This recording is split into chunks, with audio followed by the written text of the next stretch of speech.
E estou pedindo a Deus que me dê mais várias incompletudes para viver com vocês, com a minha família, toda ela, que graças a Deus só me faz bem.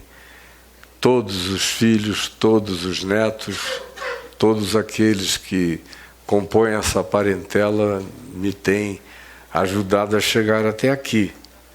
Ninguém mais do que a minha esposa. Sinceramente, não são palavras de hipocrisia. Eu só cheguei até aqui, eu sei, porque a Adriana veio ao meu encontro em sonhos. Eu comecei a sonhar com ela e eu não a conhecia. Ela que me conhecia já há 20 anos ou mais. A mãe dela já me conhecia há mais tempo ainda. A mãe dela me conheceu em 75 e eu conheci a mãe dela em 78 e só vim encontrar com ela no dia 6 de junho do ano 2000. Vocês vejam o grande interregno da gente cruzando para lá e para cá sem nos encontrarmos e eu sem vê-la. Ela me via, ia nos auditórios onde eu pregava, não eram pequenos assim, eram milhares e milhares de pessoas, era praticamente impossível ficar vendo rostos nos seus detalhes, e eu já chegava atrasado e saía correndo de um lugar para o outro o tempo todo. Ela esteve no edifício que nós tínhamos em Niterói e ofereceram para ela subir no elevador comigo. E ela disse, não deixa o reverendo subir sozinho, coitado. Todo mundo fica querendo tirar uma casquinha dele. Eu não, deixa ele ir sozinho para a sala dele. Que era lá no 15º andar, ela ia para algum outro andar do prédio. E as chances que nós tivemos, ela abriu mão de que nos encontrássemos. E eu, todavia, conquanto tenha havido um dia em que eu a tenha cumprimentado depois de uma reunião, mas foi no meio de um estresse tão grande, eu já estava em processo oficial e já com documentação correndo para separação e divórcio, e eu tinha ido com a minha ex-esposa a um culto onde o pastor da igreja insistira muito para eu ir pregar, embora ele soubesse que eu estava me divorciando e a minha ex-esposa, de quem eu estava me divorciando, estava lançando um livro e pediu para ir comigo. Posso ir com você? E ao final você diz que eu estou com o meu livro lá para assinar. Eu falei, claro, nós fomos. Nós nunca não fomos amigos. Hoje mesmo eu falei com ela antes de vir para cá. E aí eu vi a mãe da Adriana, que viria a ser minha sogra, andando na minha direção com aquele jeito expansivo que ela tinha. Ela já partiu. Muito expansiva, muito comunicativa. E aí veio, me cumprimentou, mas que saudade, aquela coisa toda. Ela morava na Califórnia. A gente já tinha também se encontrado algumas vezes na Califórnia. Então ela veio, disse que estava de passagem a voltar, e estava com saudade, coisas assim. Mas ela chegou quando eu estava sendo cumprimentado por uma moça, magra, alta, do cabelo grande, solto, assim, meio encaracolado, rosto fino, bonita, uma beleza tão diferente.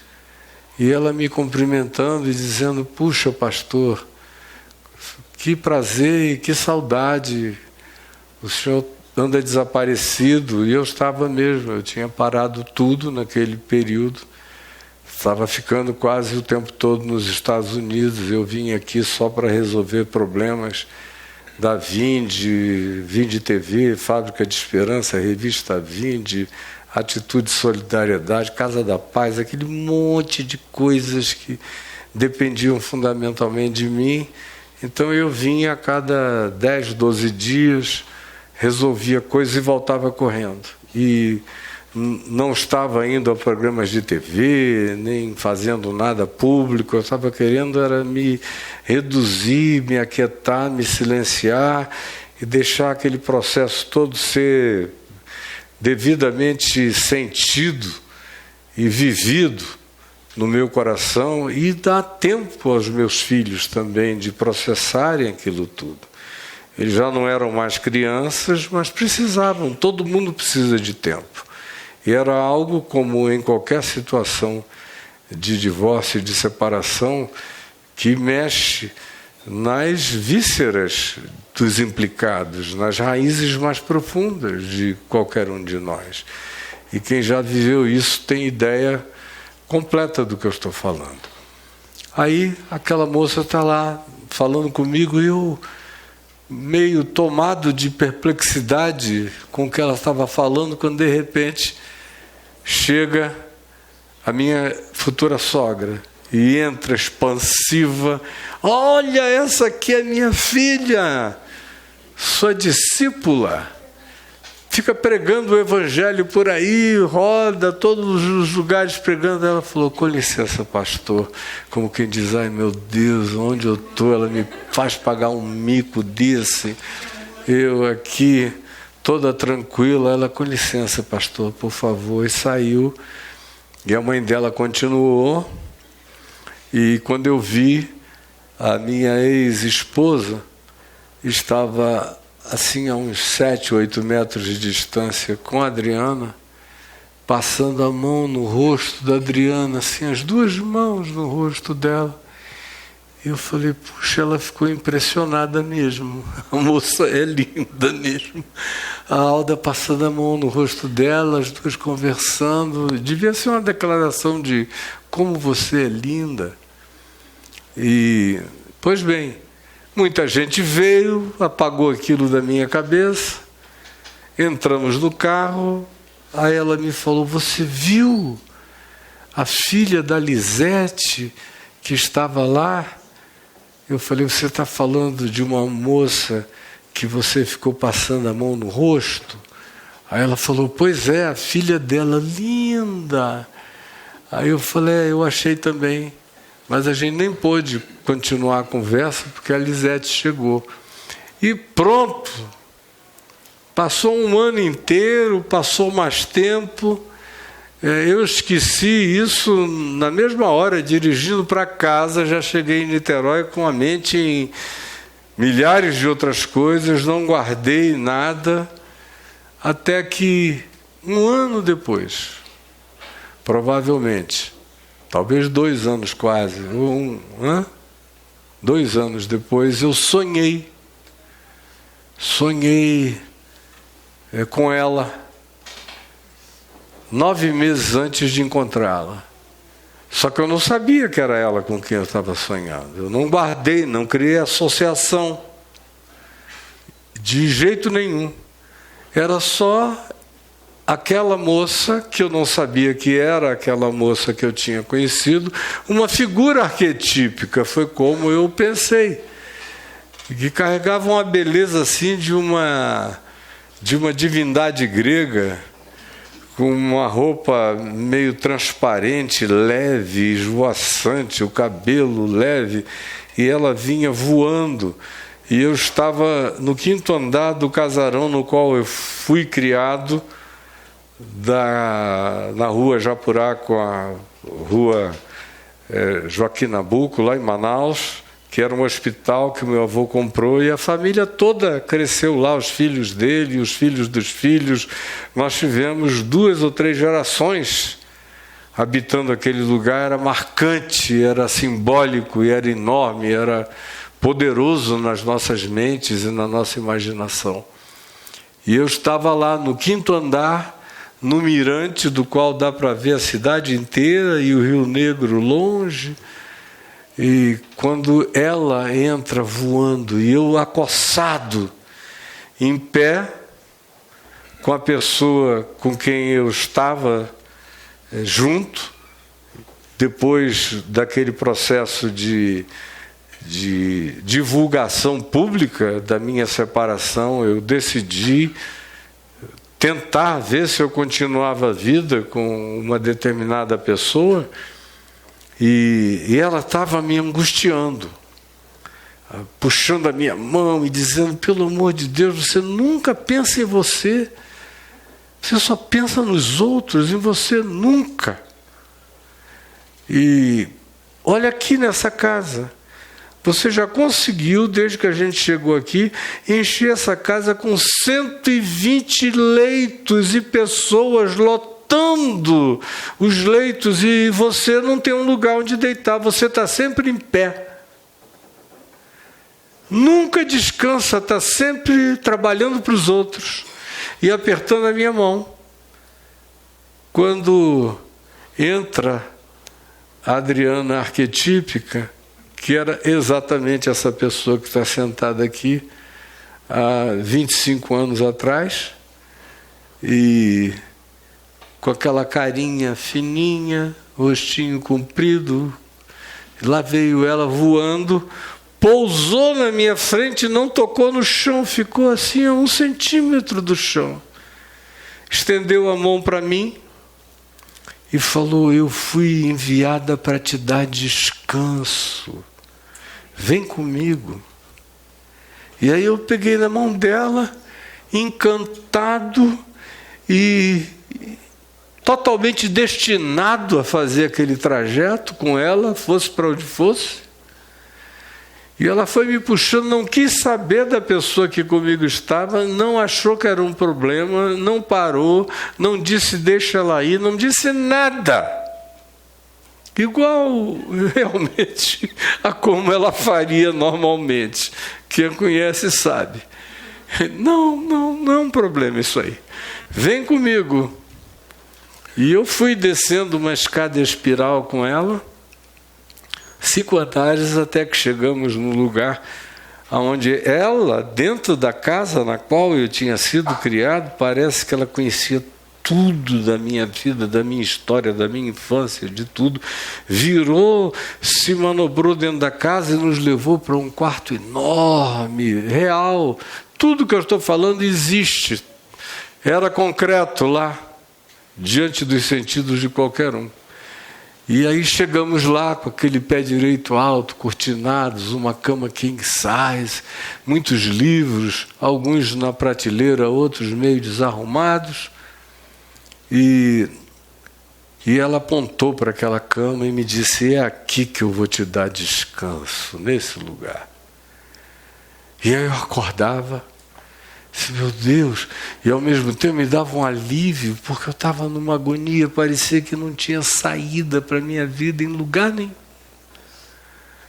E dava uma sensação de que havia uma saída, um escape, um descanso, para eu sentar.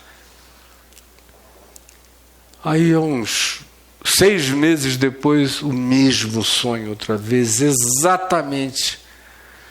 E o que tinha de interessante é que a pessoa que eventualmente, naquela situação, seria o problema, quando nós chegávamos no final da escada espiral, eu sentia que a mão dela se ia, e ela ficava, e a gente seguia, só nós dois.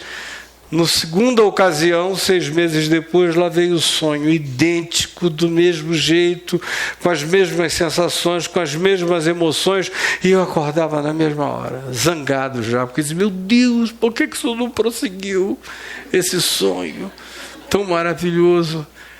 Aí passam-se 3 meses, mais, aí chegamos nas proximidades do dia 6 de junho do ano 2000, quando eu ia lançar um livro chamado Nefilim, e era o primeiro dia de lançamento na editora que o havia lançado lá em Copacabana, de modo que 1 dia ou 2 antes daquilo, eu sonhei de novo pela 3ª vez o mesmo sonho. E acordei com a mesma resfolegância frustrada. E chegou o dia, eu fui. E quando cheguei lá, aquela multidão, um negócio longo, tinha umas 800 pessoas acumuladas esperando, e eu fui passando atrasado, e quando eu olhei de longe, eu vi só aquele perfil, um cabelo longo, pernas longelíneas, esticadas no bar, tomando alguma coisa, conversando com uma amiga. Eu não associei aquela pessoa que eu estava vendo ao sonho que eu tinha tido, mas parece que o meu inconsciente criou uma conexão imediata, que eu levei um susto, que o meu coração quase sai pela boca. E eu não sou disso, desde menino que eu estou acostumado a entrar e sair, não sou de sensações. Aí, aquela coisa me sufocando de dentro para fora, eu passei do lado dela com o meu coração batendo, parecia que estava escrito aqui na minha testa: eu estou me declarando, tem um flagrante em mim, vocês não estão vendo. Baixei a cabeça, sentei na mesa, falei: vamos começar com urgência. E aí, faz a fila. Aí o povo vindo, eu assinando, digo: meu Deus, tomara que ela apareça aqui. Aí ela chegou, depois de 1h e pouco. Chegou com uma amiga, e no fim ela voltou 8 vezes, porque ela levou a igreja dela toda para lá. E aí toda hora ela vinha com outro grupo: olha, esse é outro grupo da minha igreja. Mas quando ela chegou a primeira vez, e temos o vídeo dela lá me cumprimentando uns 3 minutos e falando coisas chocantes para mim.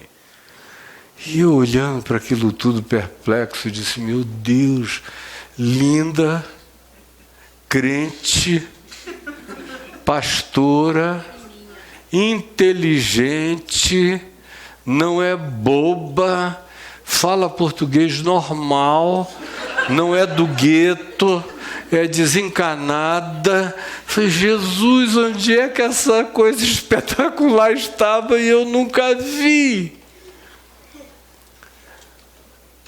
Aí eu fui arrancando tudo que eu podia. Teve uma série de diálogos ali naqueles 3, 4 minutos. Dela falando foram uns 3, mas eu dei as minhas respostas. Foi um período um pouquinho mais largo. E onde eu consegui pegar o e-mail dela, eu falei: daqui eu chego até ela, mas agora eu já sei onde ela está, ela não me escapa. Eu já sabia que ela era pastora numa igreja na UCA. Eu falei: deixa comigo que o meu serviço secreto vai varrer isso amanhã para mim. Aí eu vou lá, atrás dela. Mas ela tinha dito que tinha me escrito uma carta e pararam na metade. E porque a filha dela, que está sentada aqui, a Bruna, tinha ficado doente. E ela estava cuidando da Bruna. E naquele dia ela tinha levado a Bruna ao médico. E quando elas iam passando na frente do lugar do lançamento, ela tinha falado a Bruna: eu não vou descer não, porque você está doente, está com febre, está com isso tudo, eu não vou para casa cuidar de você. Aí a Bruna a expulsou do ônibus. Falou: não, você gosta muito dele para passar a batida. Vai lá. De modo que eu agradeço a Bruna todo dia no meu coração, até o dia de hoje, de ter empurrado ela ônibus afora. Senão eu cuido de mim, eu vou para casa. E aí, enquanto ela trazia as outras pessoas da igreja dela, eu fui pegando os detalhes e falei: você termina essa carta hoje e me manda. Ela chegou em casa, a Bruna doente, com febre, ela acordou a Bruna, foram para o computador, porque a Adriana não era muito de digitar naquele tempo, então ela não usava isso. Hoje ela é craque de internet, mas naquele tempo não. Aí acordou a Bruna: vem terminar para mim a digitação aqui, vai, coitada. Outro serviço, minha filhinha, que te agradeço a vida inteira. Terminou a carta e me mandou aquela carta maravilhosa. E eu cheguei em casa tarde, porque saí com o pessoal da editora, com amigos, com isso, com aquilo. Cheguei já, o dia estava quase clareando, com um amigo meu. E filhos já tinham ido, já tinham voltado, de modo que eu estava chegando em casa. Fui direto para o computador, eram aquelas máquinas ainda grandes, né? Do ano 2000. Aí abri e fiquei vendo aquele monte de e-mails. Eram 7.000 e-mails, 6.000 e-mails. Era e-mail todo dia, que era um negócio infernoso. Dava pânico ver a minha caixa de entrada. Aí eu falei, como é que eu vou conseguir encontrar essa mulher no meio dessa multidão? Aí foi... De repente eu vi aquilo, Drill Wilson. Eu falei, ela, e pá, tem que correr atrás. Peguei. Aí abri. Aí li aquela carta que parecia uma epístola feminina, mas santa, pura, limpa. Mas era uma mulher, aquela mulher que eu não sabia de onde eu conhecia, não lembrava de nada. Só que ela tinha se me tornado fascinante. E aí, eu li tudo e escrevi na mesma hora, não consegui nem desenvolver nada. Eu só escrevi perguntando, pelo amor de Deus, quem é você? Onde é que você esteve todos esses anos que eu não te encontrei? E mandei para ela. Aí no dia seguinte, nada de resposta. Do outro dia, nada de resposta. Terceiro dia, também não.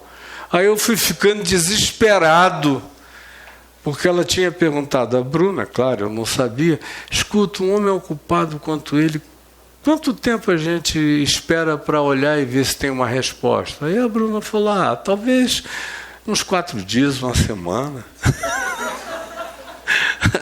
Aí, esse era o trabalho. Ela mandou, leu tudo, mas esperou. Aí mandou uma carta. Quando ela mandou a segunda carta, eu já tinha escrito 4 de volta. Pelo amor de Deus, socorro, responde, vou aí e tal. Aí ela respondeu já, meu Deus, meio caminho andado. O resto é history. Com uma pressa, uma câmera numa câmera de lapso de tempo acelerado. 2 meses, no máximo, nós estávamos declaradamente casados. O resto foi só formalização de papel. E nunca tive nenhuma dúvida. Só que até aí, no primeiro mês, eu não tinha associado ela ao sonho.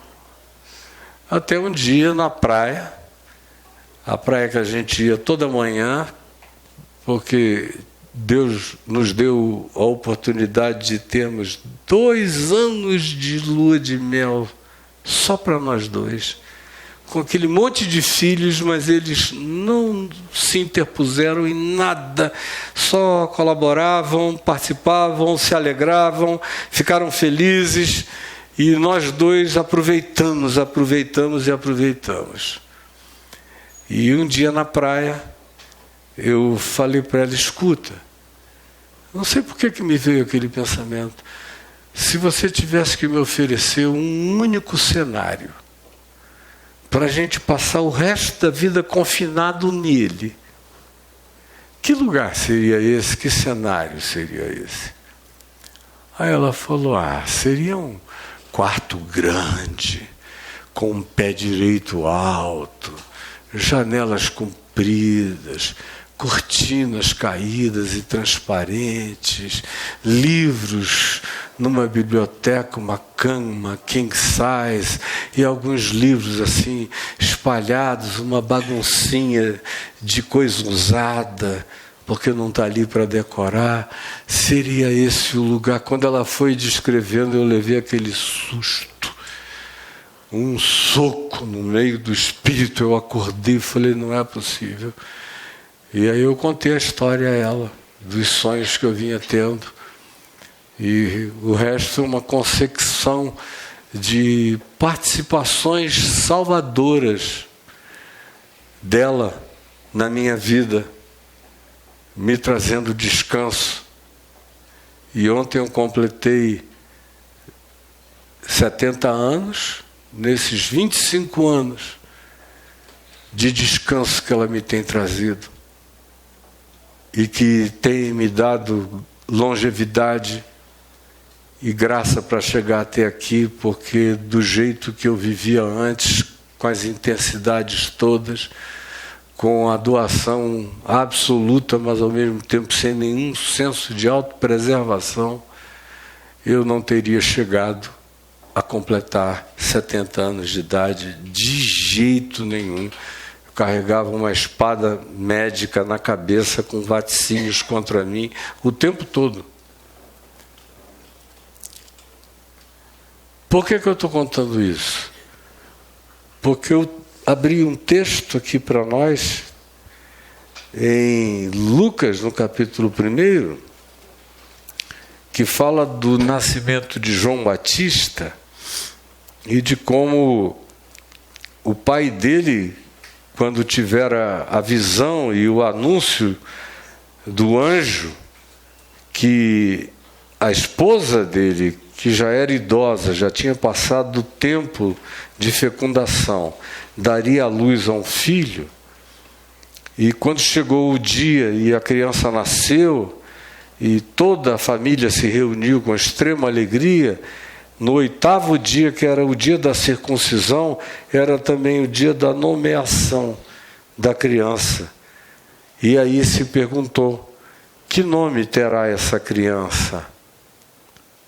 E o Zacarias, o pai de João Batista, tinha ficado mudo desde que tivera a visão, por razões outras que não vem aqui ao caso falarmos.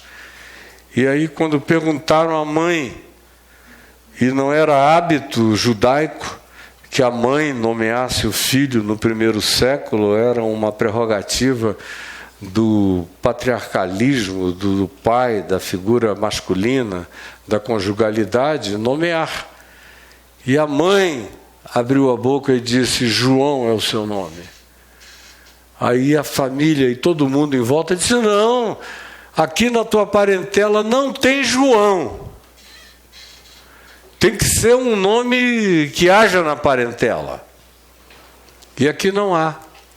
Aí o Zacarias pediu uma tabuinha e escreveu na tabuinha, João é o seu nome. E aí o assunto foi encerrado e João Batista foi circuncidado com o nome de João. E todo mundo em volta viu aquilo, e o verso 64 diz, imediatamente a boca de Zacarias se abriu, e desimpedidamente a sua língua se soltou, e ele falava louvando a Deus. Sucedeu que todos os seus vizinhos ficaram possuídos de temor, e por toda a região montanhosa da Judéia foram divulgadas essas coisas. E todos os que as ouviram guardavam-nas no coração, dizendo, que virá a ser, pois, este menino? E a mão do Senhor estava com ele, desde que crescia, pequenininho, e veio a se tornar o Batista, que morreu jovem e decapitado, e que foi o precursor de Jesus, foi o homem que pregou a mensagem mais indicativa, poderosa e insubstituível acerca de Jesus na face da terra. Eis o Cordeiro de Deus que tirou, tira e tirará sempre o pecado do mundo. Segui-o, é Ele. Ele veio para isso.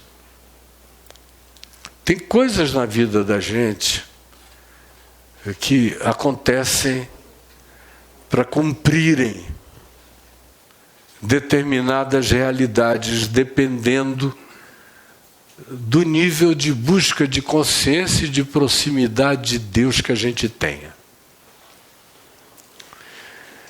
Eu vinha desesperado, pedindo a Deus uma saída, uma solução para a minha vida. E eram dificuldades de todos os lados que vocês eventualmente não consigam nem imaginar a capilarização daquele câncer, das suas infinitas metástases, querendo me comer, me consumir, me devorar, e aí vem a irrupção daquela visão que entra e diz: eu vim para te dar descanso, vem comigo. E foi o que aconteceu. E a nossa vida juntos carrega um sentido estranho de uma história pré-contada, que é repetida todo dia, que é reafirmada e que é reindicada, e que carrega um significado enorme, estranho, indizível, como nunca nada antes, numa relação de vínculo, jamais, nem de longe, alcançou em qualquer tempo da minha vida.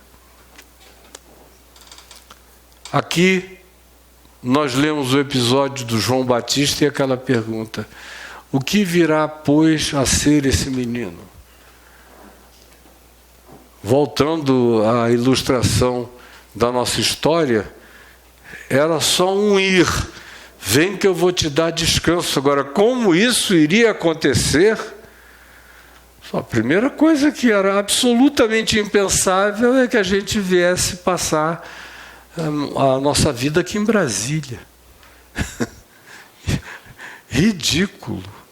Se alguém dissesse, considerando a minha vida, a vida dela, a nossa conjuntura, onde a gente estava, as circunstâncias, era patético você dizer: vocês vão viver em Nova York, não é porque é Brasília, não.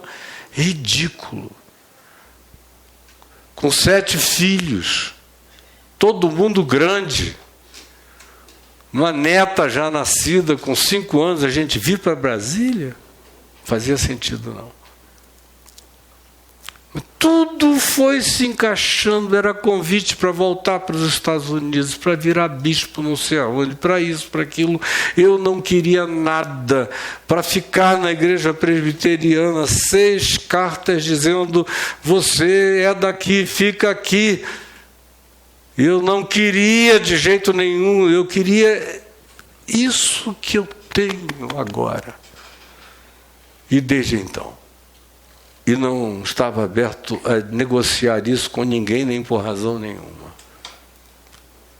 Pois bem, o que virá, pois, a ser esse menino, ou esse homem na meia-idade, como era o meu caso, com tanta vida, experiência, com tanta existência acumulada, com aquela sensação de que minha vida tinha ficado maior do que muitos mundos, de uma só vez, durante tanto tempo, e de repente eu estou nesse impasse, e agora, será que o fim é esse aqui? Daqui para onde vamos?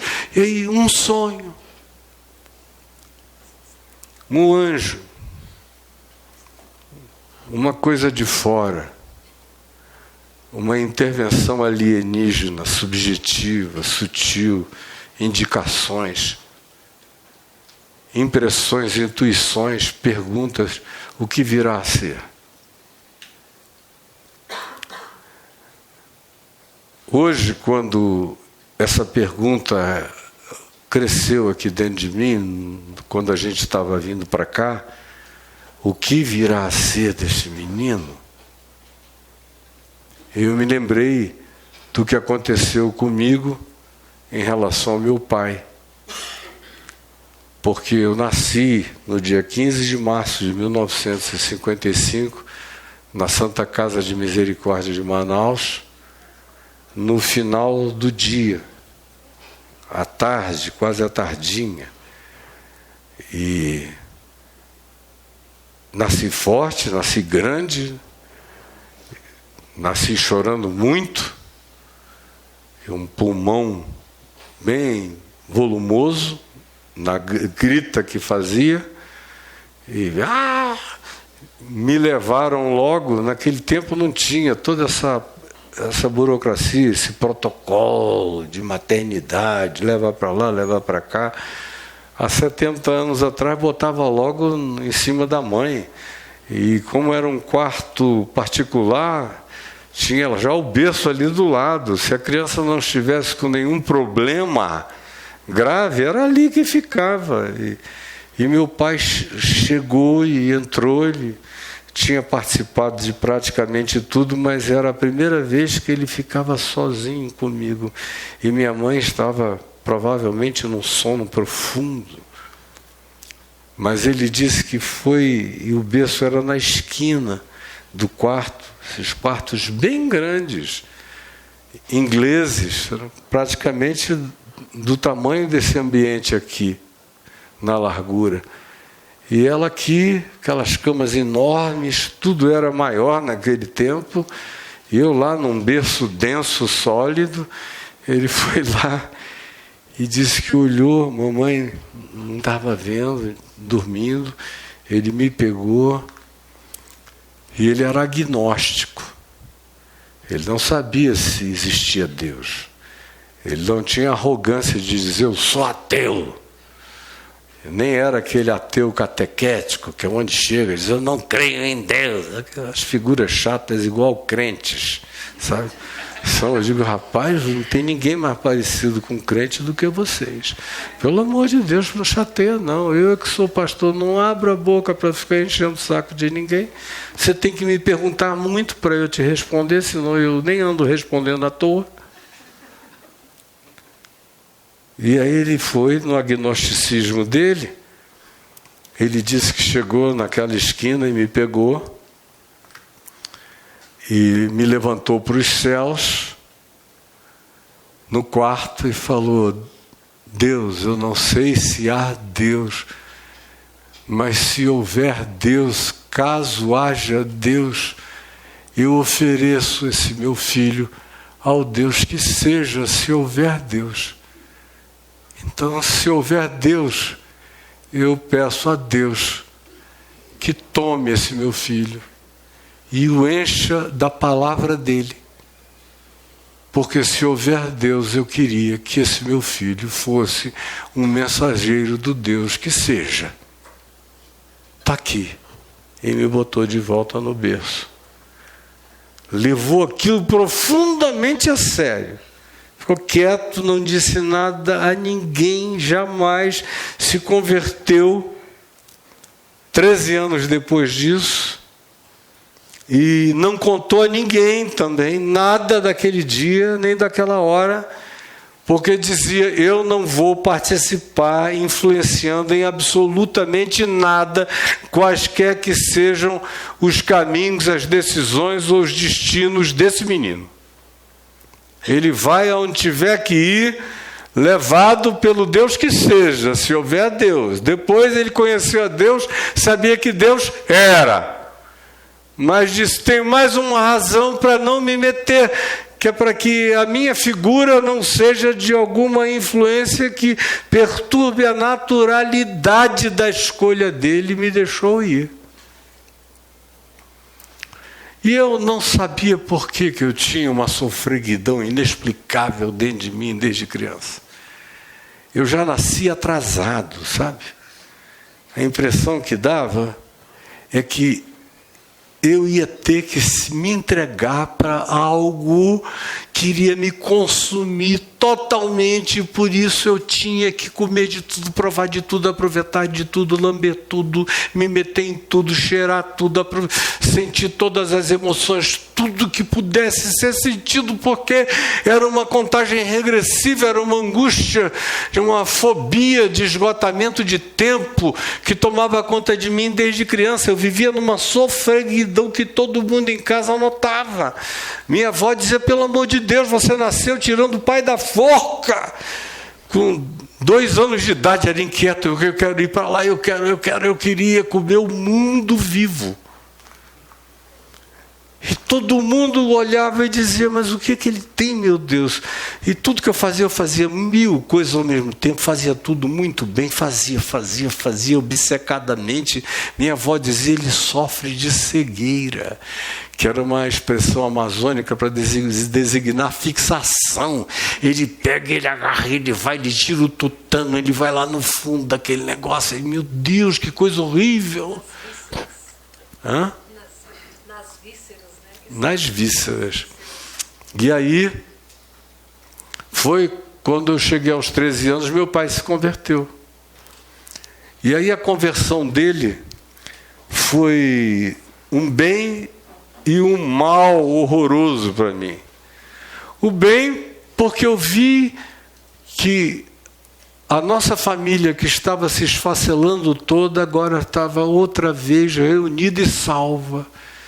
E minha mãe voltou a ter alegria e esperança na continuidade da conjugalidade da família, e ele se tornou um ser absolutamente diferente, um monge do asfalto, um indivíduo alucinantemente lindo, competente e tudo mais que eu já falei a respeito dele no curso dos anos. Uma criatura plena. E uma presença chocante, forte. Mas ele não disse nada. Aí, gratos por aquela conversão tão extraordinária dele, tanto a minha mãe quanto as amigas dela de oração, e agora a gente já tinha saído de Manaus em 1964 por causa do golpe militar e ido para o Rio de Janeiro, porque meu pai fora atingido, e já do Rio estávamos em Niterói, porque a vida era mais pacata, e assim era melhor para nós. As companheiras de oração da mamãe na igreja presbiteriana Betânia vinham orando, e de repente a mamãe chegou e disse, olha, um milagre aconteceu lá em casa. O Caio encontrou Jesus lendo o Novo Testamento sozinho, e ele está esfuziante. É um negócio que parece uma conversão do livro do Atos dos Apóstolos. Só ele e Jesus na cozinha de casa. Aí todo mundo perplexo. E aí marcaram uma reunião de oração para agradecer, numa vigília, a conversão do papai. E a minha mãe disse, vamos lá, todos vocês. E eu fui com uma má vontade horrorosa, feliz por ele estar convertido, mas eu não tinha que participar desse negócio. De ir lá para a igreja. Mas eu fui. Sentei lá na frente, papai, mamãe, nós éramos 4 irmãos, sentados na frente. E lá pelas tantas, o pastor da igreja, o reverendo Antônio Elias, que foi um homem amado de Deus do meu coração, falou, eu queria agora pedir ao filho mais velho do Dr. Caio, o Caio Fábio Filho, que ficasse em pé e fizesse uma oração para aquele auditório que era um pouco maior do que esse aqui, cheio. Aí, pode vir, meu filho. Aí lá fui eu, para trás daquele microfone. Ai, meu Jesus, que coisa mais horrorosa.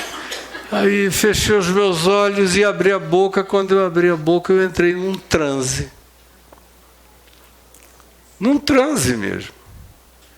Que deve ter durado uns 20, 25 minutos. E eu orando, parece que eu estava falando em línguas em português. Fluido, vernacular, adulto, rico e chocantemente assustador para todo mundo que só me ouvia falar, pois é, bicho, como é que é? E a mina é gostosa, não sei o que e tal. Pô... De repente estou eu lá, aquela vernacularidade, aquela coisa, todo mundo ouvindo a oração, perplexo, aí começaram a chorar.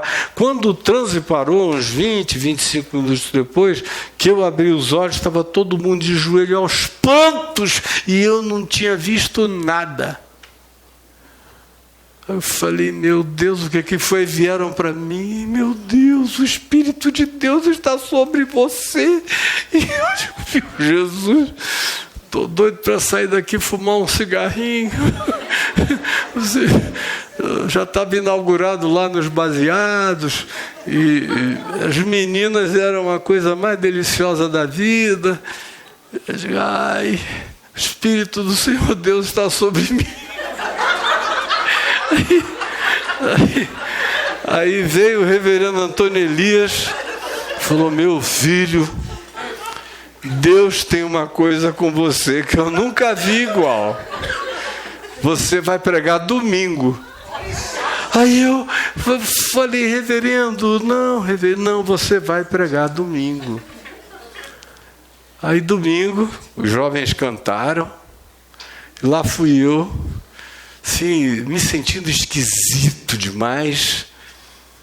Fui lá para trás daquele negócio do púlpito, onde ele pregava, o reverendo, e aí preguei sobre João 11, a ressurreição de Lázaro. E comecei a pregar e fechei o olho e de novo aquele negócio, pá! E foi um negócio avassalador. Quando eu me dei conta, estava todo mundo embevecido, perplexo, muitos chorando. E aí o reverendo falou, eu queria convidar quem ouviu a voz de Jesus hoje ali à frente, veio quase todo mundo. Aí eu lá falei, ai meu Deus. Aí já vieram para mim o pastor da primeira igreja presbiteriana de Niterói, o reverendo Felipe Dias, que foi pastor aqui em Brasília, na igreja presbiteriana nacional, muitos anos. Veio para mim, eu tinha 13 anos de idade, e falou, Caio, domingo que vem de manhã você vai pregar no culto da manhã da igreja presbiteriana central, lá de Niterói. Aí eu, mas reverendo Felipe, quase que eu contava todos os meus pecados para ver se eles diziam, você não tem condição de vir, não. Mas o problema é que eles sabiam. Eu nunca fiz nada escondido. Aí, lá fui eu. Aí foi aquele negócio. Quando foi na quarta-feira, segunda-feira, quando eu vi, eu estava já dentro da casa do doutor Acioli de Brito, pai do Paulo Brito, na rua Paulo de Fronten, que era a reunião de todos os rebelados do Rio de Janeiro, que queriam fazer parte dos movimentos carismáticos e eram oriundos das igrejas presbiterianas, batistas e metodistas e episcopais, iam para a casa do doutor Acioli de Brito, aquela multidão, centenas de pessoas dentro e fora. Aí chega lá, o reverendo Antônio Elias me levou e falou para o doutor Acioli, olha, Deus tem um negócio com esse rapaz. Aí o doutor Acioli disse, então fale, meu filho. Aí me deu o microfone. Aí de novo a mesma coisa aconteceu, aí foi pastor de tudo que é lado. Resumindo, encheram a minha agenda para 6 meses. 6 meses. Aí de repente eu chego, eu estou na igreja metodista de Cabo Frio, na frente de uma praça, uma igreja que já era antiga naquele tempo, dizem que está lá até o dia de hoje, deve estar muito antiga. Lotada. Para ver aquela anomalia, porque era um freak, sim, que chega lá com 13 anos e fala como um cara de 80, com um vernáculo inexplicável, com sabedoria divina, e saía querendo as meninas. Meu Deus, era muito, muito doido, sinceramente. E aí, nesse dia, quando eu acabei de pregar, e aquela multidão chorando, eu peguei e falei para um amigo meu, falei, cara, eu vou fugir. Eu vou fugir disso, porque seja o que seja isso, não é a hora. Não é a hora. Eu já vinha numa sofreguidão sem saber por quê, desde criança, de que tinha alguma coisa que ia entrar na minha vida e parar com tudo sem pedir licença. E aí, de repente, acontece isso aos 13 anos, aí é que o pânico bateu. Grande. E eu escapei Falei, eu vou escandalizar mesmo. Aí eu ia com baseado aceso para a porta da Igreja Betânia, com não sei o quê, e aqueles biquinhos com sunga cavadona. Não estou afim, não vai, não, irmão, vai lá e tal. Não aparecia mais, tudo para escandalizar, para ver se me deixava em paz. E fui em casa fazendo o mesmo trabalho, não vou, não quero. Vai ter uma reunião de oração, obrigado por informar que é para eu não chegar bem depois, eu não quero nada disso. Foi me dando uma tristeza quando eu chegava e ouvia crente cantando. Em fervente oração, vens o teu coração, na presença de Deus derramar, mas não podes fruir o que estás a pedir, sem que tudo abandones no altar. Não. Angústia, meu Deus, eles querem me esfolar. Eu não vou, e olha, eu fui embora, saindo mesmo. Papai e mamãe fizeram tudo para ver se conseguiam ter alguma ascendência, no mínimo dialogal, em relação a mim, mas foram vendo que não conseguiam, nem no Rio, nem em Niterói. Aí voltamos para Manaus por outra coisa que tem a ver com decisões do meu pai, radicais, do meu ponto de vista, que só reforçavam a minha decisão de me afastar, fugir, escapar como eu pudesse daquele negócio que me queria e que me botava em transe de unção e de sabedoria que todo mundo louvava. E aí eu fui me afastando, voltamos para Manaus, quando eu fiz 15 anos, cheguei, eu acho que no dia seguinte lá, e naquele período dos 15 anos eu fui me afastando da casa dos meus pais, encontrei amigos mais velhos que moravam sozinhos, com 24, 23 anos, tinham seus apartamentos, e eu passei a morar com eles, passava lá só para dar assim um alô e desaparecia o resto da semana.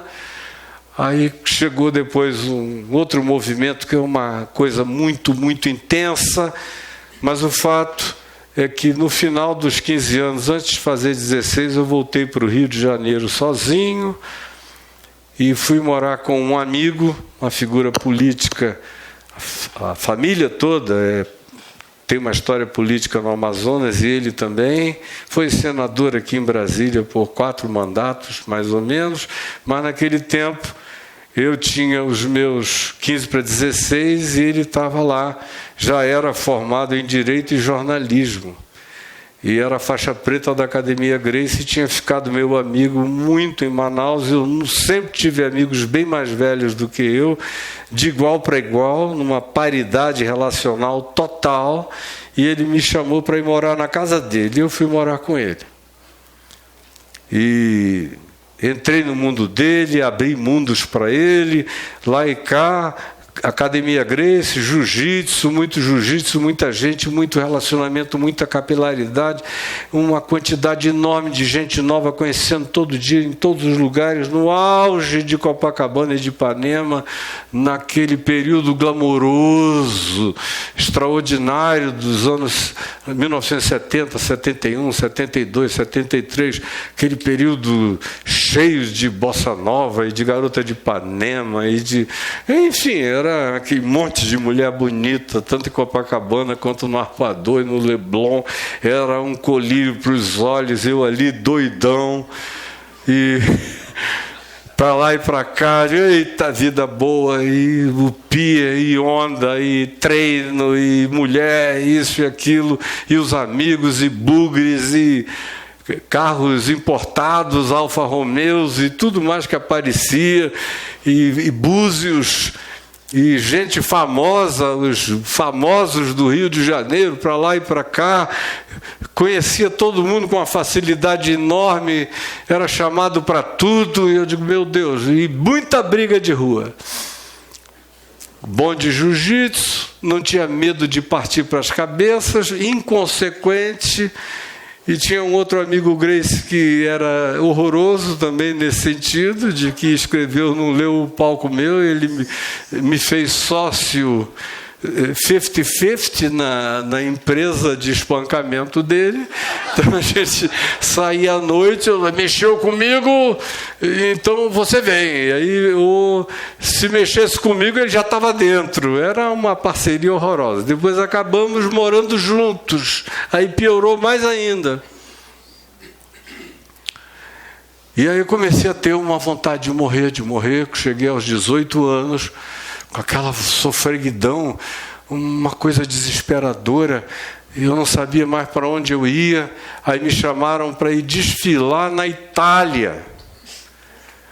Um cara que era manequim brasileiro, naquele tempo era assim que se chamava o modelo, lá em Roma. Aí veio da praia, meu amigo lá, cara, você tem toda a pinta, não sei o quê, magro, alto, fino e tal, e saía na mão, um saradinho, e você tem toda a pinta, vai se dar muito bem lá comigo, vem. Aí eu comecei a namorar uma sobrinha do ministro Delfim Neto, aí deu uma atrasada nos meus projetos, fui morar com ela num apartamento, fiquei lá e querendo morrer, uma angústia estranha, enquanto a sofreguidão de me abraçar, a existência era enorme, tinha aquele esburacamento que queria me matar todo dia, parecia que eu estava perseguido de dia e de noite, por algo que eu não conseguia explicar. Até que a coisa ficou tão horrível, era no meio da ditadura militar, 30 e tantos amigos meus foram presos e levados para Ilha Grande. Eu escapei porque tinha ido a Niterói jogar futebol no campinho de futebol do Ricardo Boechat e vi alguns amigos na casa também do reverendo Antônio Elias, da moçada das minhas amizades infantis de Niterói. Escapei. Quando eu voltei, disseram, olha, foge, porque eles estão passando pente fino todo dia. E você já foi muito indagado aqui, vai embora. Aí eu voltei para Niterói e fiquei esperando mandarem uma passagem de avião para eu voltar para Manaus. Aconteceu 2 meses ou 3 depois, não era fácil. E para o meu pai, especialmente agora, que ele tinha aberto mão de tudo e vivia uma vida muito pobre, era tudo muito mais complexo, mas chegou a passagem, eu perdi o voo 5 vezes, e meu pai, coitado, que paciência, até que um dia um tio meu me pegou, me levou para a casa dele e disse, hoje você vai algemado comigo entrar naquele avião, porque o voo era 5 horas da manhã e eu dizia cedo demais, bote para outra hora e tal. Mas aí, enfim, da 5ª vez eu fui. A família já tinha ido 4 vezes me esperar toda no aeroporto e eu não chegava. Até telefone era difícil. Cheguei. Aí cheguei, beijo para lá, beijo para cá, já tinha um primo meu com outros amigos esperando com uma motoca Honda. Falei, gente, obrigado por terem me trazido de volta, e flop, pulei na moto e desapareci outra vez, e a angústia crescendo. Aí eu comecei a dizer, eu acho que eu preciso fazer alguma coisa, senão eu acabo me matando. Aí eu falei, eu vou namorar, porque era uma coisa detestável para mim, era namorar. Sim. Mulheres variadas era o que era bom na vida, namorar era um horror. E aí eu falei, eu preciso disso. Tem aquele negócio, assim, aquele ponto, ver se aquieta minha alma um pouco. Segundo, vou voltar a estudar. Achava a escola muito, muito, muito cansativa. Mas eu vou fazer força. E a terceira coisa, eu vou trabalhar. Aí arranjei logo a namorada, que era o que para mim era mais fácil. Era filha do capitão dos portos, com quem depois eu vinha me casar, e com ela gerei 5 filhos. E O emprego foi outra coisa fácil. Consegui, me tornei fiscal de obras da Prefeitura de Manaus. Ia ver as construções, eu cresci vendo obra, eu entendia bastante de tudo de obra. Aí eu ia e via o que estava errado, o que não estava, notificava, mandava consertar, voltava no dia seguinte, ficava livre do emprego bem cedo, ia treinar, ia correr, ia fazer 1000 outras coisas. E aí a escola, a namorada e o emprego. Mas uns 2 meses depois eu estava totalmente aflito, angustiado. O namoro eu já tinha terminado, que eu disse, eu não nasci para isso. O trabalho eu continuei indo, porque dava um dinheirinho, eu fazia tudo cedo, de manhã na moto, para lá e para cá. E a escola começou a ser um dever muito pesado demais para ir, era tudo muito lento, demorado, cansativo, eu achava tudo muito burro, muito repetitivo, e eu fui me exaurindo, e aí de repente teve um dia que a agonia foi tão grande que eu falei, eu vou botar um fim na minha vida, e saí com essa decisão. E a história, eu já contei várias vezes, o fato é que houve aquela intervenção de Deus naquela noite na minha vida, e eu chorando, até de madrugada, voltei para a casa dos meus pais, me ajoelhei no lugar onde eu dormia e fiz a minha primeira oração dizendo, Jesus, a minha mãe vive dizendo que tu vieste ao mundo buscar e salvar o perdido, então se o teu negócio é com gente perdida, eu acho que eu sou o cara ideal para ser achado, que eu estou aqui todo perdido. Me socorre. E aí, no dia seguinte, depois de manhã ficar 6 horas da manhã, mais ou menos, possuído por uma força espiritual, que eu não conseguia explicar, parecia que uma sucuri tinha me enrolado e me apertava, e eu gritava, não conseguia me livrar daquilo, mas não perdia a lucidez nem a consciência, nem um momento, e meu pai entrou no quarto e disse, eu não gerei filhos para serem habitação de demônios, eu gerei filhos para serem santuário do Espírito Santo. Naquele mesmo dia, eu que tinha sido batizado já na igreja católica, na igreja presbiteriana, com meses de nascido, me batizei sozinho no meio da floresta.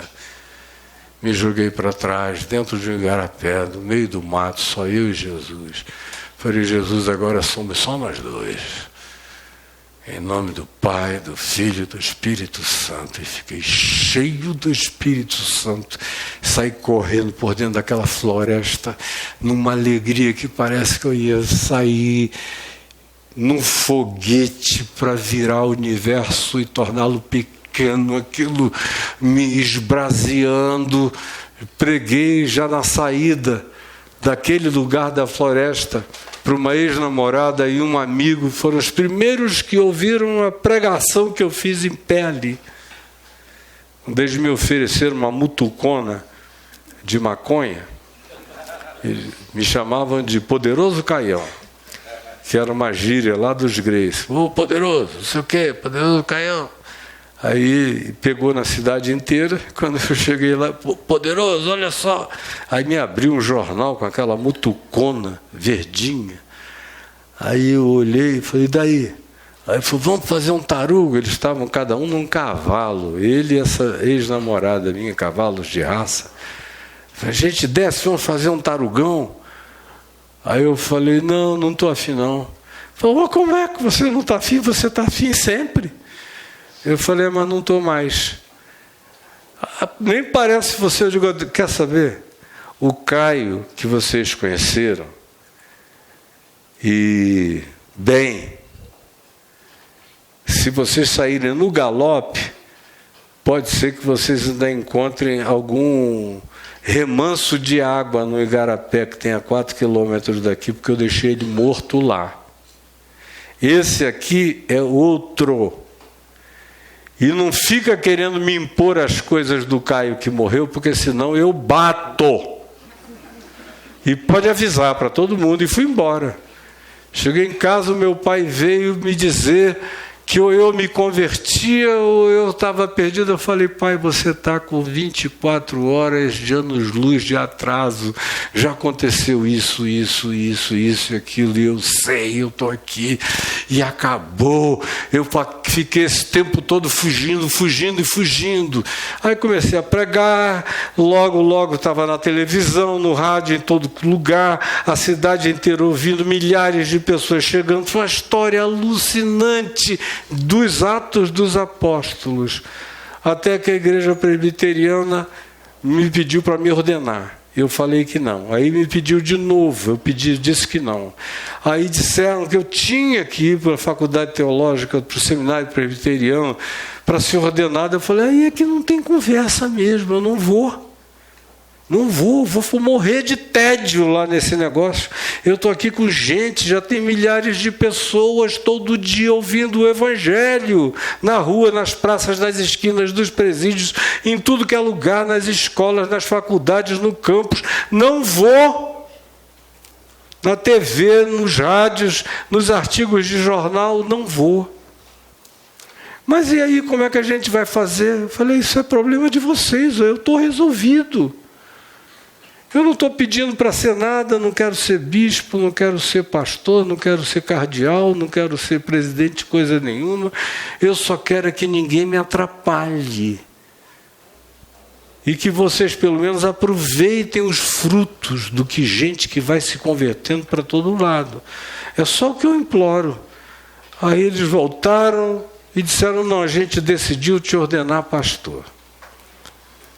E aí eu falei, pai, eles agora vão me ordenar sem eu ir para o seminário, porque reconhecem que o meu conhecimento teológico e de outras naturezas cresceu absurdamente. Eu lia diuturnamente e tudo ficava dentro de mim, e um pingo virava letras, as ilações, as conexões, foi crescendo um negócio dentro de mim, com oração, com jejum, ininterruptos. Com meu pai eu só sentia que eu me dilatava. Conclusão, eu escrevi uma tese para não ser ordenado. Falei ao meu pai, eu vou escrever uma tese que depois dela eles não vão querer me ordenar. Mas é o que eu creio. Eu escrevi uma tese sobre o que Deus sempre fez,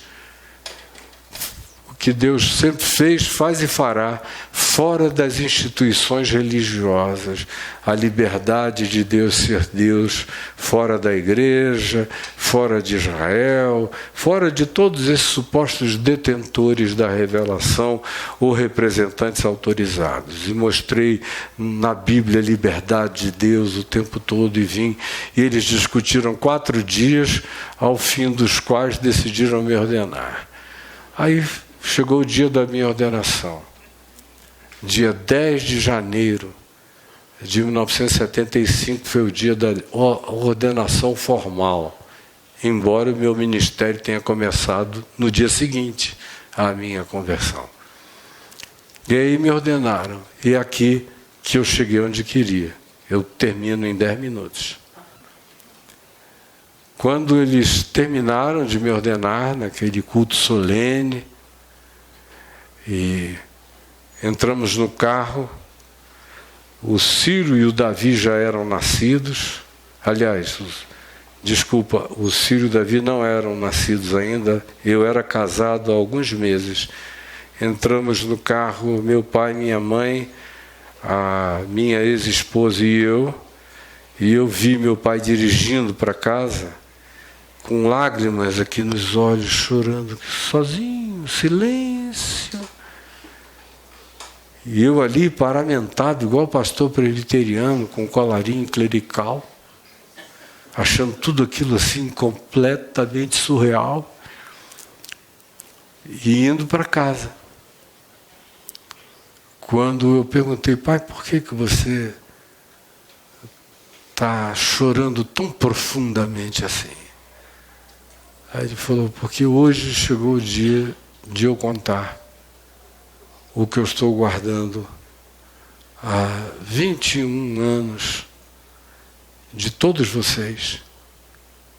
E aí foi quando ele contou a história de que no dia que eu nasci, ele me pegou, me dedicou ao Deus que fosse Deus, se houvesse Deus, que esse Deus tome meu filho.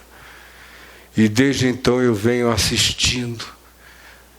Desde pequeno eu vejo os lampejos dessa luz, dessa percepção, dessas capacidades que brotam de ti.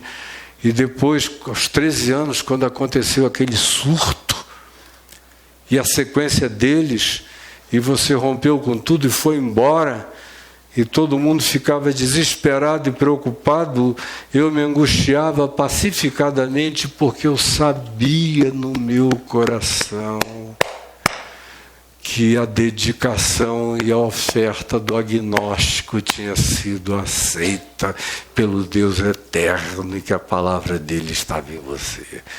E eu sabia que você estava só num desespero para não deixar o significado da sua vida se cumprir, porque você sabia que ia ser uma coisa avassaladora, de cuja realidade você jamais iria conseguir fugir.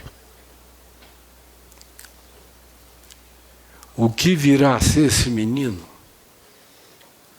Nem todo mundo nasce com essa vocação dessa natureza. Alguns com coisas mais intensas, outros menos intensas, e não todas dedicadas à perspectiva de terem que pregar e anunciar o Evangelho no mundo com a explicitude com a qual a minha vida o faz desde há quase 52 anos passados. Mas todos nós tem alguém que sabe qual é o teu nome, qual é o teu significado e para que você veio ao mundo. Tem gente que não consegue nem expressar, mas sente. Mas cada um de nós aqui tem que se orientar, não por aquilo que outros digam, determinam ou discernam a nosso respeito, mas a respeito de quem nós mesmos decidimos e nos entregamos para ser, na presença de Deus e de Deus somente. Porque se não for assim, vai ser apenas infelicidade, transtorno, angústia, perseguir ideais pré-definidos por outros.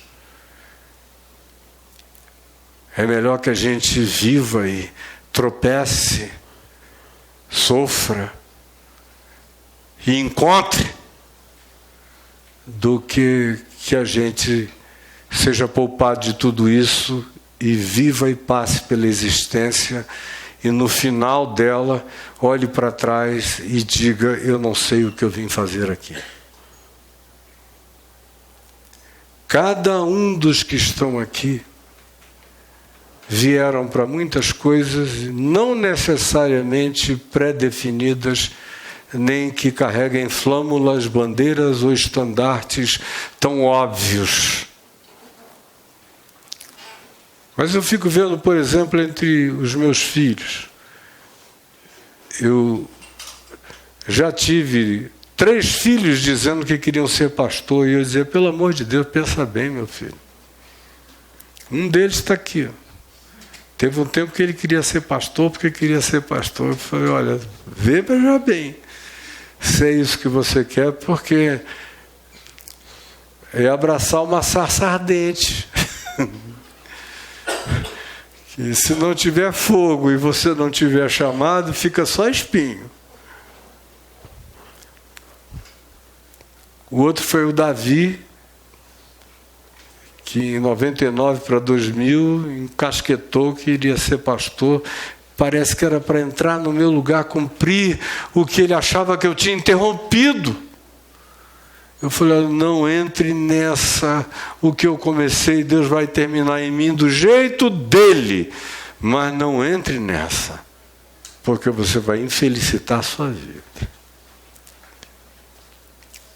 E um outro foi o Ciro, mais velho, que foi para o Bennett, gabaritou a prova do vestibular de entrada, fez 1 ano daquilo e voltava para casa, até que um dia ele voltou infeliz. Eu falei: escuta, descobriu a sua infelicidade a respeito desse negócio?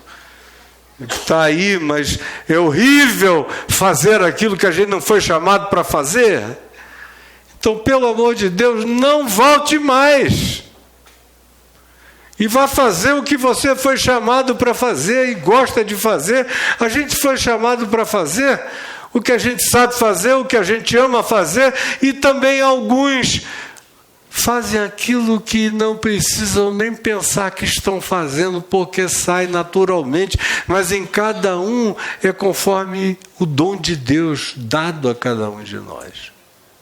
Nem todo mundo entra em transe, a maioria tem que respirar, trabalhar, pesquisar, fazer um esforço enorme e realizar bonito e o máximo que pôde. Outros vão até sem tanta vontade de fazer, mas depois descobrem o bem que causam a tantas pessoas fazendo aquilo que no processo pessoal as cansa e as enfada muitas vezes. Há outros que fazem coisas de natureza tão íntima e minimalista e intimista, que ficam se comparando com terceiros e dizendo: eu vim ao mundo e não fiz nada até hoje. Quem disse, minha filha? Eu digo minha filha porque eu ouço essa reclamação muito mais das mulheres. Quem disse, minha filha?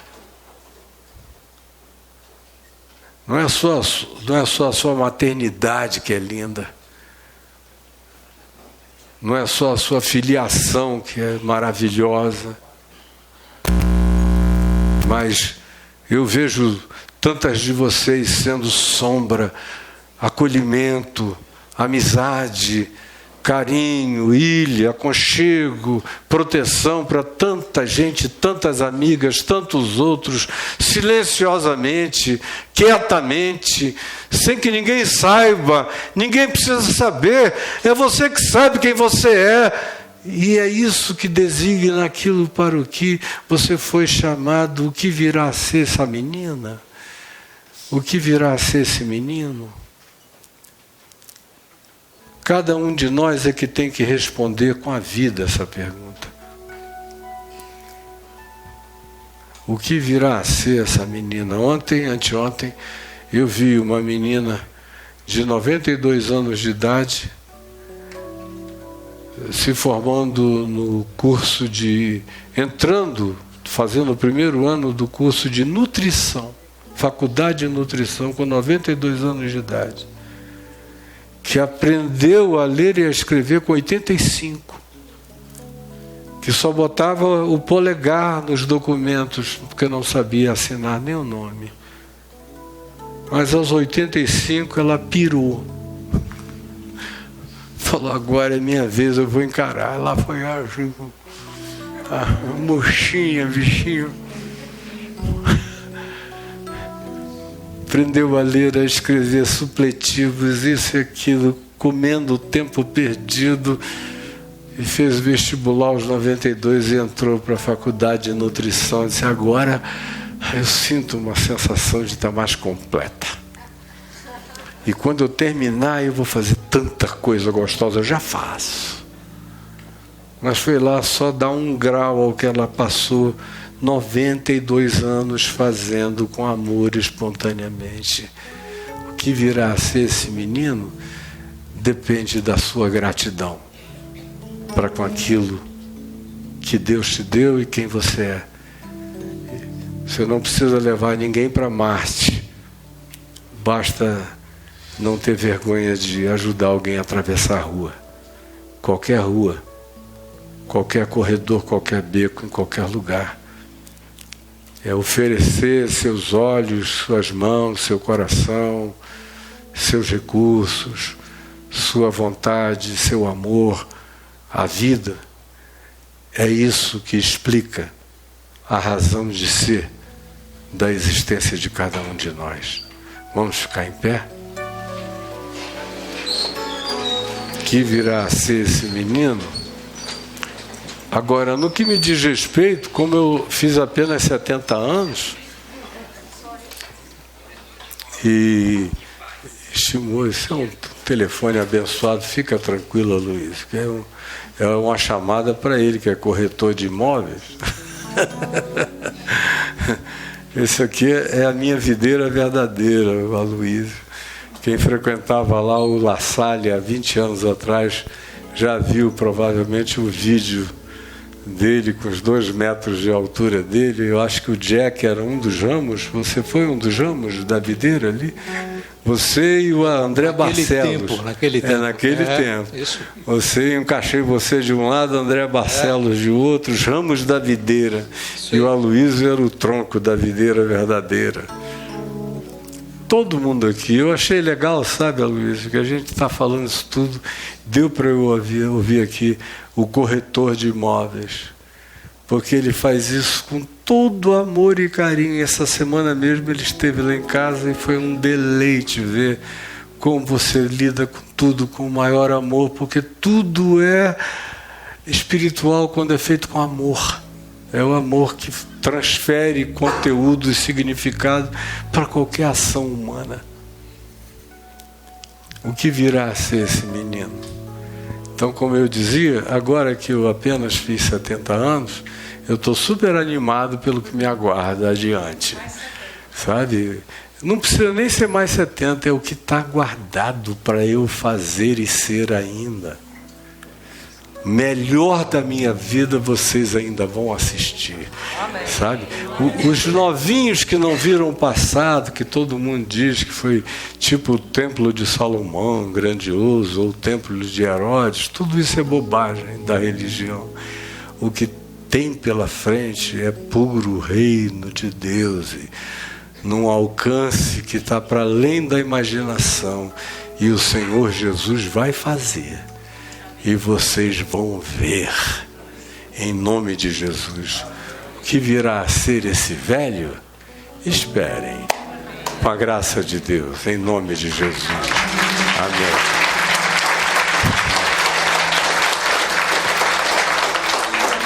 Eu quero te agradecer, Jesus, pelo menino, pelo adolescente, pelo jovem, pelo homem adulto jovem, pelo homem na meia-idade machucado. Quero te agradecer pelo anjo do descanso que tu trouxeste para a minha vida, e quero agradecer sobretudo pelo modo como os filhos cresceram e processaram e melhoraram e foram salvos do que de outra feita eles se tornariam e não se tornaram.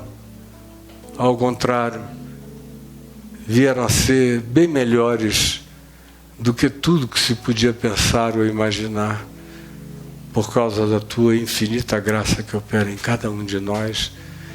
Te agradeço pelos netos, eu te agradeço pelos amigos da vida inteira, pelos amigos de temporada, pelos amigos de jornada, pelos amigos de missão, pelos amigos que se tornam filhos, pelos amigos que vêm e que depois vão, pelos amigos que vêm e ficam para sempre.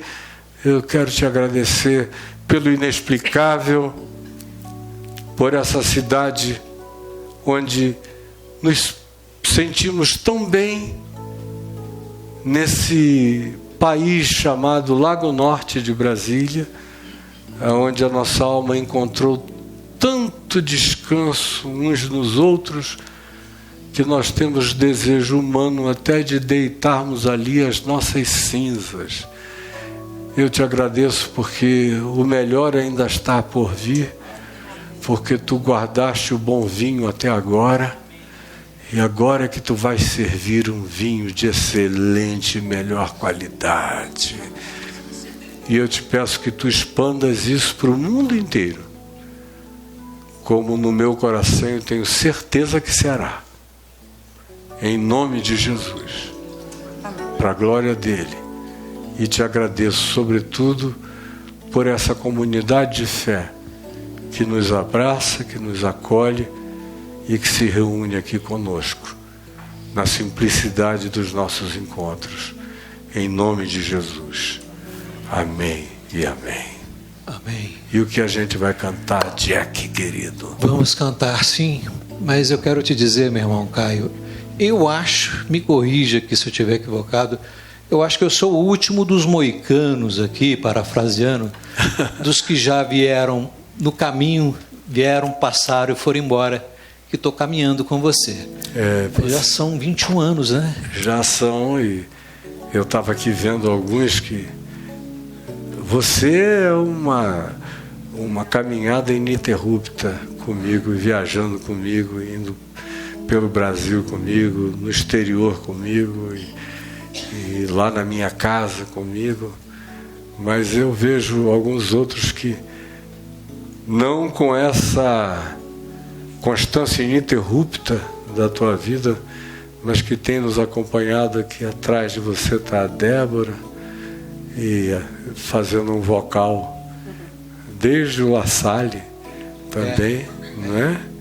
A Kalima chegou logo depois. O Heber tá um gato, esses 20 anos ele ficou, ó, como é que ele tá todo enxutinho, tá uma gracinha. E tem tanta gente aqui conosco. Mas você, meu querido, você tem sido essa linha sem interrupções no meu caminho nos últimos 21 anos. E você é uma bênção na minha vida. Amém. Você ouve isso toda hora, todo momento. Mas você me conhece muito bem. Você sabe que eu nunca puxei o seu saco. Não é do meu perfil. Não é mesmo. É tudo muito verdadeiro, muito espontâneo. E a minha oração contínua é de que Deus continue renovando a sua saúde física. Amém. Teu vigor, para que a palavra de Deus continue sendo alcançada. Amém. A bênção do Senhor enriquece e não acrescenta dores. Amém. Amém. Então que Deus te abençoe. Obrigado, meu cada irmão. Dia mais de sobremaneira, em nome de Jesus. Única. Em nome que de Deus Jesus. Te surpreenda. Amém.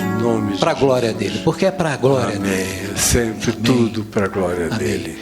E antes da gente cantar, o Dilson gravou um vídeo que ele queria falar algo com você. Sair da frente.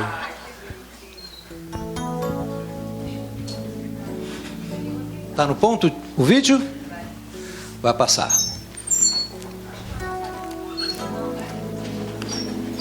O Dilson está em São Paulo.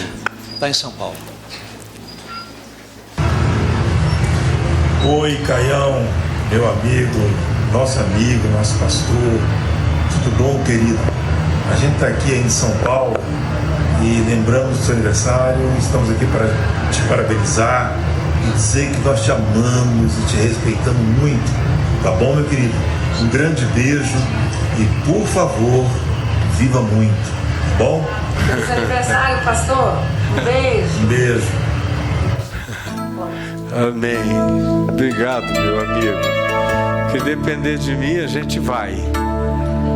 Vamos juntos? Em nome de Jesus. Vamos cantar com força. Tem essa letra aí maravilhosa que me consolou tanto quando Jesus levou meu filho Lucas. Salvador.